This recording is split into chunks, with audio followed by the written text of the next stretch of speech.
Hello, welcome back. So when we started this valuation reading, we mentioned we were going to be applying a lot of principles and concepts that we learned in quantitative methods.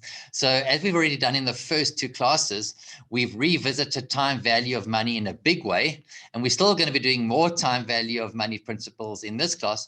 But what we're also going to be doing is revisiting the effective annual yield. So if you are a little bit rusty with the effective annual yield, don't worry, because we're going to be experts with it by the time we're done here.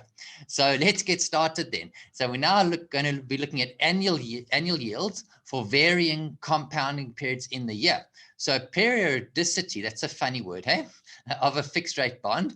This refers to the number of coupon payments per year. So if it's 2, it means the bond pays semi-annual coupons, which most bonds do. And we've already looked at quite a few examples of those. We're going to be looking at more just now. And so if it's 4, then it means the bond pays quarterly coupons. And if it's 12, it means the bond pays monthly coupons. So we're going to now do these periodicity conversions, where we're going to be converting an annual yield from one periodicity to another. So we're going to be working through this example here, where we've got a 3-year, 5% semi-annual coupon bond. The price is 97 per 100 of par value. So we're going to first work out the annual yield to maturity stated on a semi-annual bond basis. So we've already worked out yields to maturity, but now we were doing annual pay bonds for yield to maturity. Now we're going to do it for a semi-annual pay bond, and there's only one small adjustment we need to make. And we're going to see what that is now on the next slide. And then once we've done that, we're going to convert the annual yield to comparable bonds that make quarterly coupon payments, then monthly, then annual. So for these questions 2, 3, and 4, I rewrote them out again for when we get to the slide where we do them, because by the time we get there, we would have forgotten what the question is. So let's get started then with question 1, which is the one is to work out the annual yield to maturity stated on a semi-annual bond basis. So we know how many periods there are. It's a 3-year bond, 2 payments per year, so there's going to be 6 periods. And then the payment, the coupon, so it's 5% coupon, and it's semi-annual, so it's going to be $2.50 every 6 months. The future value is the par value at the end. It's going to be $100, like always. And then the present value is the price now. So I put the minus sign in there, remember? Let's just make sure we remember that, because this cash flow is going in opposite directions to these two. So we must have a minus like we've discussed before. So we hit the I button. And so what have we actually worked out now? That 3.05%, that is the rate per semi-annual period, right? Because we're looking at now, this is the rate per compounding period, and we've got semi-annual periods. So this is the rate per semi-annual period. So what do we need to do? We need to double it. Why? Because if we go back to the question, what are they asking us for? The annual yield to maturity. And we've worked it out on a semi-annual basis. So we just got to double it, and we're going to get 6.11%. So now we've got what the questions ask for, the stated annual yield to maturity for a bond with periodicity of 2. So how did we get it? We took the rate per semi-annual period, which was that 3.0548% there, and we just doubled it. That's it. And that gave us the 6.11%. So this is the annual yield to maturity, like they're asking for, stated on a semi-annual bond basis. And this is called a semi-annual bond equivalent yield. Right. So now what we're going to do is, now we go as promised, we're going to go back and revise our quants now. So remember, we can convert this yield, which is a simple or a nominal yield, to what to remember? The effective annual yield, which incorporates the compounding effect by applying, remember, the formula. So we take the yield, divide it by the number of compounding periods per annum, and we add 1 to it, and then we subtract 1. So if in our example, the yield was 6.11%, we divide it by 2, we add 1, we're going to get 1.0306, put it to the power of 2, the number of compounding periods per annum, and just subtract 1. So the effective annual yield is 6.2%. So this is now incorporating the effects of the interest on interest, because after 6 months, this bond pays its first coupon. So if we reinvest that coupon at the same yield, we will end up with an effective rate for the year of 6.2%. And on the Texas Instruments calculator, it's much easier than using the formula. We can just plug it in like that. But I actually still use the old HP12C because I got given one in my first job in the investment world, was an investment consultant at a bank. And as a welcoming present, they gave me this HP12C, and I've always stuck with it. But most of you are going to use the Texas, so you can just do it like this. And I do know the Texas buttons, though, for conversion. So I just put them in there just to remind us. Good. But it's also, remember, it's also good to look at the formula to understand, what's going on. So once we've got the effective annual yield, that's always our key here for these periodicity conversions. We can convert to any periodicity that we want to. And remember this formula we did way back when? We take 1 plus the effective annual yield, put it to the power of 1 over M, the number of compounding periods per year, subtract 1 and multiply it by M. So, or we can just use the calculator like we're going to see now on the next slide. So let's then give question 2 a go. It says, remember, question 2 was saying, convert the annual yield of 6.11% for the semi-annual bond to comparable bonds that make quarterly coupon payments. So what do we need? The effective annual yield, like we've already worked out. And once we've got that, we can convert this to any periodicity that we want to. So we take 1 plus the effective annual yield. Now we put it to the power of 1 over 4 because it's quarterly coupon payments, subtract 1 and then multiply everything by 4. So our answer comes out there at 6.06%. So what have we done? We have converted 6.11% from a periodicity of 2 to a periodicity of 4. Or we could have just used the calculator here, steps there, which is much easier. Let's try the next one. Convert the annual yield of 6.11% for this bond to comparable bonds now that make monthly coupon payments. So what's the only change we need to make? We just need to now put everything to the power of 1 over 12 and multiply by 12. And we come out at 6.03%. So what have we done? We've converted 6.11% from periodicity of 2 to periodicity of 12. So all the calculator steps over there. So this is now the conceptual stuff at the bottom here. Remember, always important for the exam, like we've discussed before. So we can see here that compounding more frequently at a lower annual rate, like this one over here, that 6.03 was a lower annual rate, but we were compounding more frequently 12 times, not 4 times. That rate corresponds to compounding less frequently at a higher annual rate. So here is the high annual rate where we were compounding less frequently. So if we re-look at it, we could say it like this. The more frequently we compound, the lower the rate needs to be. So the more frequently we compound, the lower the rate needs to be, which makes perfect sense. Excellent. So now let's look at our next question. Remember that the last question, we had the same thing now, but now we had to convert to comparable bonds that make annual coupon payments. So we worked out the effective annual yield already. So with this one, we don't really have to do anything. Why? Because if it's an annual coupon payment, there's what? There's only going to be one compounding period. There's only going to be one compounding period. So the yield, it's going to be the same as the effective annual yield because there's only one compounding period in the year. So the yield is going to be the same as the effective annual yield. So I guess we could double check, by plugging in the numbers, but we didn't really have to do that. But I just did it just to show us anyway. And there are the calculator steps. So what have we done? We've converted the 6.11% from a periodicity of 2 to a periodicity of 1. And now we've got a new question, just because, the more we practice these, the better they become. They're a bit tough at first, but after practice, they actually become quite easy.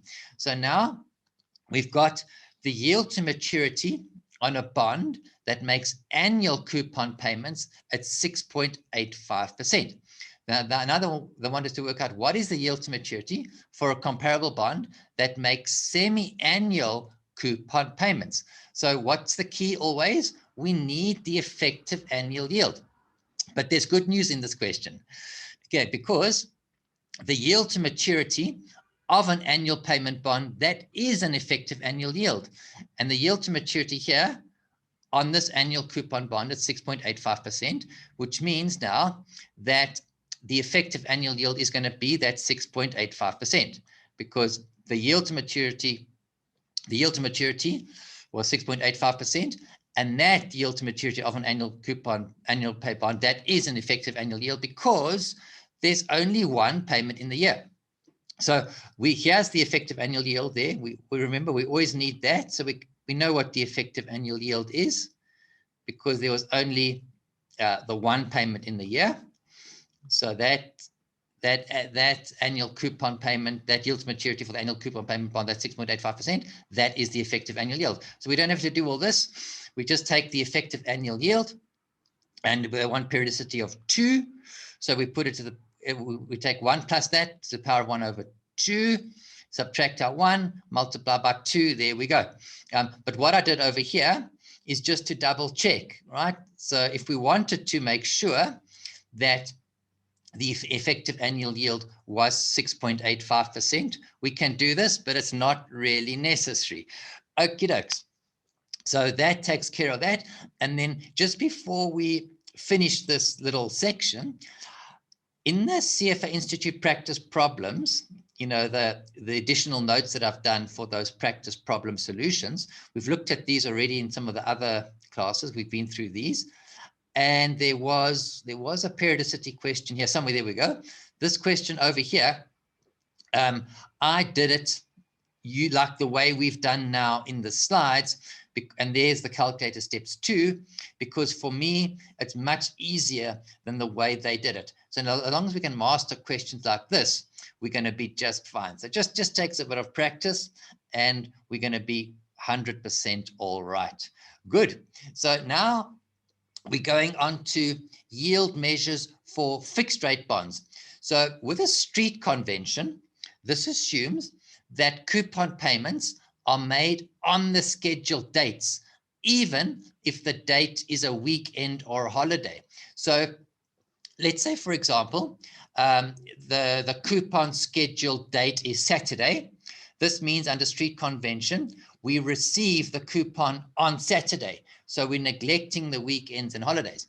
But under the true yield, this now uses the actual date the coupon is received. So what does it do now? Now it takes account of the holidays and the weekends. So if we take the example that we've just done, if the coupon date is Saturday, if the coupon date is Saturday, the actual day that the coupon is going to be received is actually going to be Monday. So therefore, there's going to be this true yield is going to be slightly lower than the street convention. Why? Because some payments are going to be delayed. Because if we go back to our example, if the coupon date is Saturday, under true yield, the actual date the coupon is going to be received is only going to be Monday. So we're going to get the money a little bit later under true yield. So if we get the money a little bit later under true yield, the true yield is going to be slightly lower than street convention. And remember, that's the kind of stuff they love for the exam, you know, compare this to that and relationships of this to that. Right. So as long as we know that, we're going to be fine.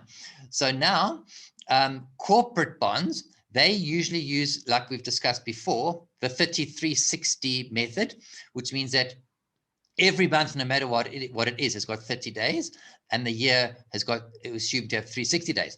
And with government bonds, remember, they usually use the actual method, where we take the actual number of days in every month, divided and then over the actual number of days in the year, 365.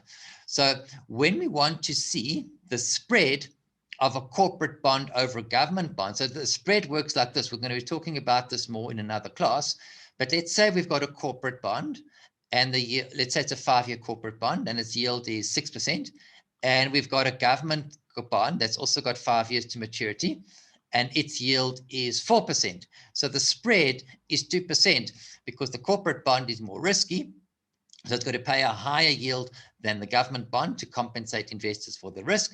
So that's what the spread is. So when we want to see the spread, we need to restate the corporate bond yield on an actual basis because it's on a 3360 basis. We don't have to physically do this and do all the calculations. We just need to know that it's got to be done. So then we can compare apples with apples, and then it's called a government equivalent yield. Okie dokes.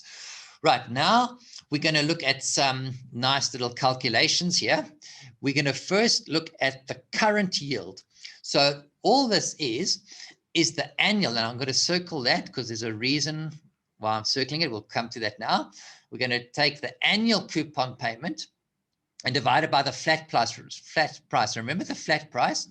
That was the price excluding the accrued interest. We called it the clean price as well, or the quoted price, you might remember.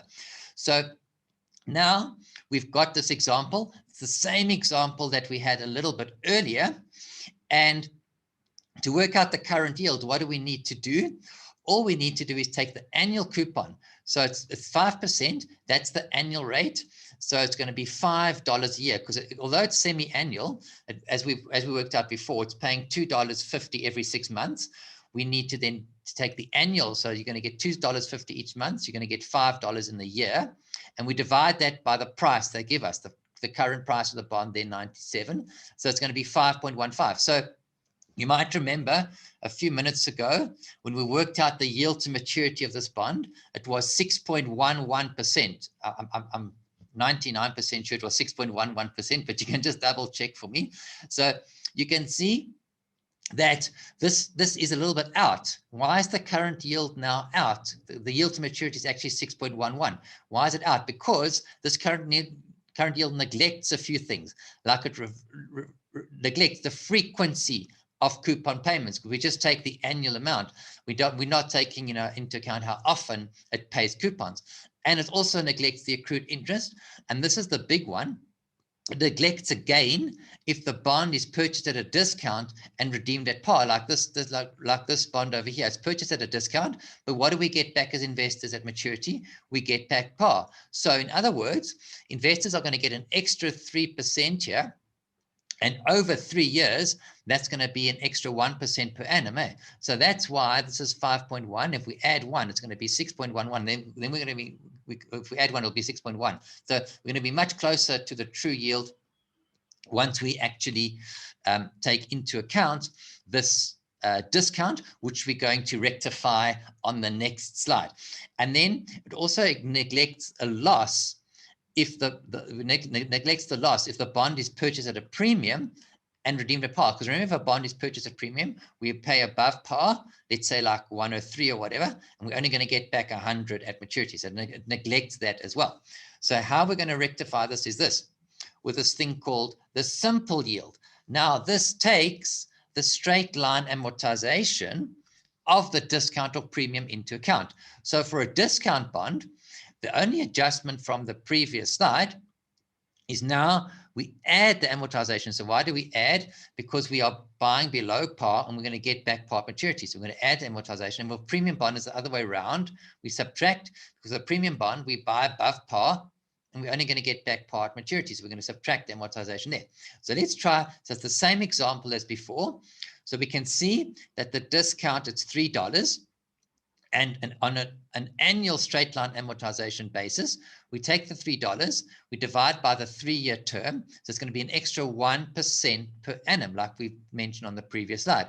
So now we're going to, because it's a discount bond, we're going to add it, right? Because we are going to get it up. We're going to get a little bit extra, so to speak, because we're buying below par and we're going to get back par. And there we're coming now very close, because the true yield to maturity, remember, was 6.11. So now the simple yield, we are very, very much closer. Good stuff.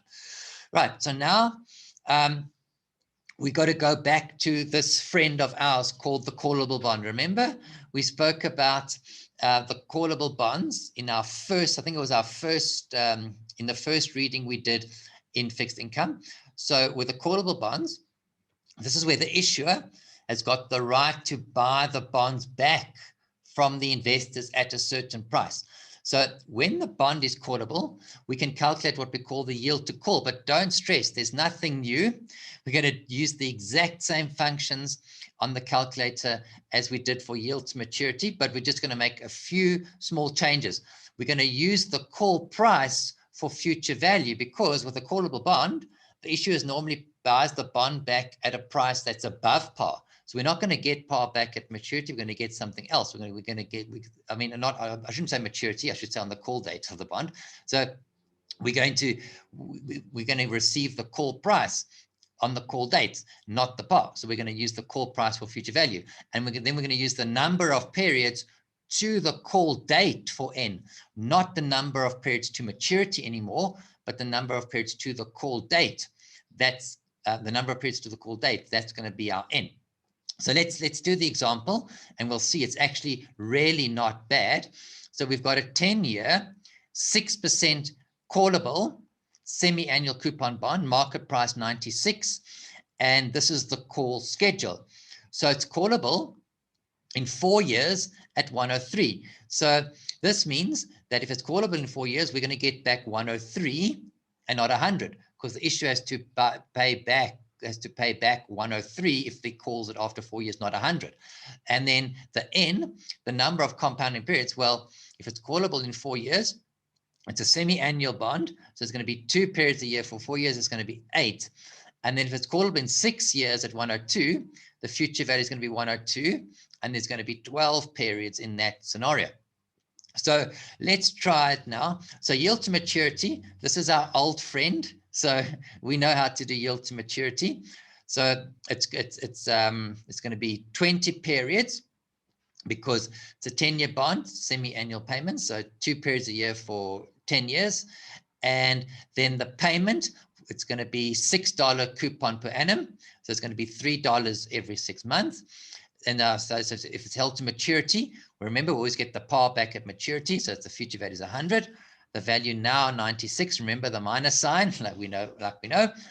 And we hit the I button. But remember, like question 1 we did of our first example of this class. What is this? This is a semi-annual yield. That's because this is on a semi-annual basis. This is the interest rate per compounding period that we've worked out on a semi-annual basis. So what do we need to do? All we must do is double it, and that's going to give us the, what is this? This is the annual yield to maturity. And we always work on annual basis, right? So that is the annual yield to maturity, 6.55%. Now, if they asked us to work out yield to first call, all we need to change is the N, because if the bond is called back after 4 years, there's only going to be 8 periods like we worked out above there. And the only other thing we need to change is the future value, because this is the deal. If the issuer calls the bond back after 4 years, the call schedule says the issuer's got to give the investors back 103, not 100. So that's the only other change we make. And there we're going to get 7.84. And then the last one, yield to second call, what's the only change we need to make? We now got, in 6 years, we've got 12 periods. And the call schedule says the issuer must pay back 102. Right. And then we're going to get 7.10%. And then the last thing we need to know here is that the lowest of the yield to maturity and the yields to call, that is called the yield to worst. So which is the worst one? We've got to find the worst one here out of the 3. So it's our example, the yield to worst is 6.55%, which is the yield to maturity. Okie dokes. Right, so this is the last slide we're going to look at in this class. And we're still talking about our friends, the callable bonds. And we did discuss this briefly in that first reading. Now I'm going to do it in more detail, where callable bonds, they are worth less than option-free bonds. Why? Because the bonds can be called away from the investors by the issuer. So to work out the price of a callable bond, all we need to do is take the price of an option-free bond and we subtract, because the callable bond is worth less, right? So we're going to subtract the call option value. So now we can see that a callable bond over here, it's got a lower price than the option-free bond. So because it's got a lower price, what does it mean? It means a callable bond has a higher yield than an option-free bond. So remember, this is fantastic because we're now revising that important principle that we did in one of the other fixed income classes, that if you've got a lower price, higher yield. And you just go back to revise that if you've forgotten about it, because it's so important. And another way we can think about it is that the callable bond, it's got more risk because it can be called away from the investors by the issuer. So therefore, investors in a callable bond, they need a higher yield to compensate them for the higher risk. Right, that's another way we can think about it. So what we're going to do now is we're going to rearrange this formula above here. So if we take the price of a callable bond and bring the call option value across the equal sign this way, so we're now going to add the call option value. That's going to give us the price of the option-free bond. And this is called the option-adjusted price. And this option-adjusted price, this is the price we use to calculate what we call the option-adjusted yield. And the option-adjusted yield is exactly what it says. It is the required market discount rate or yield where the callable bond price, it's going to now be adjusted for the value of the call option. So there, let's just link those two together like that. It'll make a lot of sense like that, because the callable bond price over here is adjusted here for this call option value. So that's all it is. So what can we see now over here is that this option adjusted price, of course, it's going to be greater than the callable bond price, because we add the call option value to the callable bond price to get the option adjusted price. So the option adjusted price, of course, let's just put it up arrow like that. The option adjusted price, it's going to be greater than that callable bond price. So remember, like our relationships that we discussed over here, if the option adjusted price is higher than the callable bond price, this means that the option adjusted yield, it's going to be less than the callable bond yield. And another way to remember that, like we discussed, if it's a callable bond, it can be called away from the investors. So we need a higher yield to compensate for the risk. But if we now have an option adjusted yield, so the effect of the option has been taken out, this means that the option adjusted yield is going to be less risk. So it's going to be less than the callable bond yield is. So it's really just applying the principles that we know, and it's nothing hectic. And then the last thing we need to look at is to rearrange this formula one more time. And if we now want to solve for the call option value here, we just bring it across the equal sign this way. So that's now the call option value is going to be the price of the option-free bond there minus the price of the callable bond. And the best news of all is this. We're going to be redoing these callable bonds and these little formulas here, or equations rather, in the next study session. In the next study session, there's a reading called Bond Fixed Income Risk and Return or something like that. And there we're going to be doing these with beautiful diagrams. And we're going to be redoing it all over again there. And those diagrams are really brilliant. So it's really something to look forward to. So this is enough for now then. And so just study hard, practice lots of questions. If you have any questions for me, let me know and we'll help you. And otherwise, we'll see you guys in the next class. Hello, it's Tim here again. I hope you enjoyed the class and found it beneficial. We have some classes available for free on YouTube, but we have classes for the entire curriculum. The classes that are not on YouTube can be purchased from us. If you'd like to purchase the classes, please contact us for the pricing, and I've put our contact details over here. You can purchase all the classes or certain readings that you would like. When you purchase the classes, we provide you with the slides and our notes. I've assisted hundreds of candidates pass CFA exams, and I look forward to also helping you through the CFA program. I've put in 2 testimonials in the slide over here, and we also have a testimonials page on our website that you can review. I look forward to seeing you soon, and all the best.